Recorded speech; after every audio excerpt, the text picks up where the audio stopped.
بسم اللہ الرحمن الرحیم۔ اللہ تعالیٰ نے دنیا میں بسنے والے انسانوں کی رہنمائی کے لیے اپنے چنے ہوئے بندوں کو دنیا میں بھیجا۔ ان کو ہم پیغمبر کہتے ہیں۔ اللہ کے پیغمبر اللہ تعالیٰ کا پیغام لے کر دنیا میں آتے رہے۔ ان پیغمبروں کا دنیا میں آنے کا مقصد بھی یہی تھا کہ وہ اللہ کے بندوں کو اللہ کے انعام کی خوشخبری سنا دے اور اللہ کے عذاب سے ان کو ڈرائے۔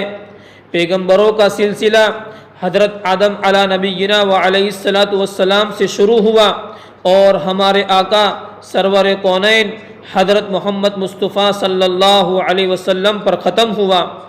اب حضور صلی اللہ علیہ وسلم کے بعد قیامت تک کوئی نیا پیغمبر نہیں آئے گا، البتہ آخری زمانے میں حضرت عیسیٰ علی نبینا و علیہ السلام دوبارہ تشریف لائیں گے۔ حضور صلی اللہ علیہ وسلم کی پیدائش۔ حضور صلی اللہ علیہ وسلم آج سے 1450 سال پہلے مکہ مکرمہ میں 9 ربیع الاول پیر کے دن پیدا ہوئے۔ آپ کی پیدائش کی انگریزی تاریخ 22 اپریل 571 عیسوی واقعہ فیل کے 50 روز بعد ہے۔ آپ کے والد کا نام عبداللہ اور والدہ کا نام آمینہ تھا۔ حضرت عبداللہ خواجہ عبدالمطلب کے بیٹے تھے جو مکہ کے سرداروں میں سے تھے۔ آپ کی پیدائش سے پہلے ہی آپ کے والد کا انتقال ہو گیا تھا۔ وہ تجارت کے لیے ملک شام گئے تھے۔ واپسی میں مدینہ منورہ میں بیمار ہوئے اور وہی انتقال ہو گیا۔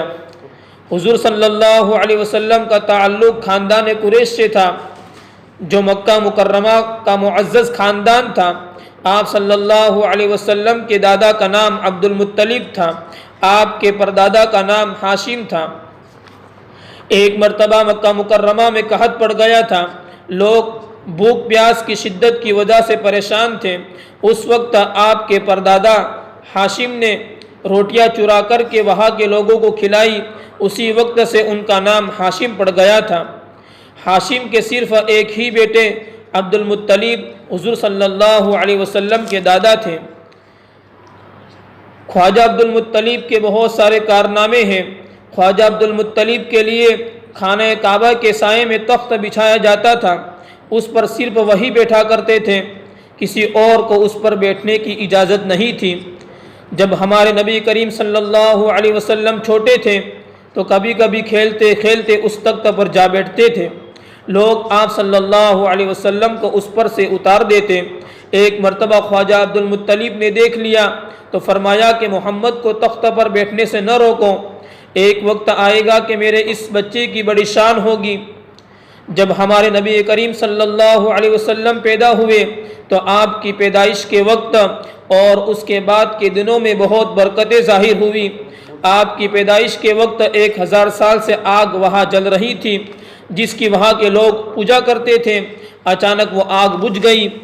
دنیا میں ایک اللہ کی طرف بلانے والے پیغمبر آئے۔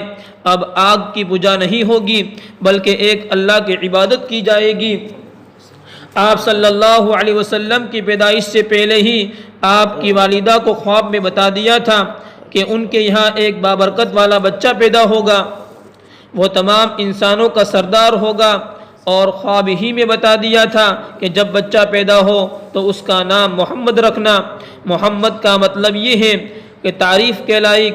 حضور صلی اللہ علیہ وسلم بہترین خوبیوں کے مالک تھے۔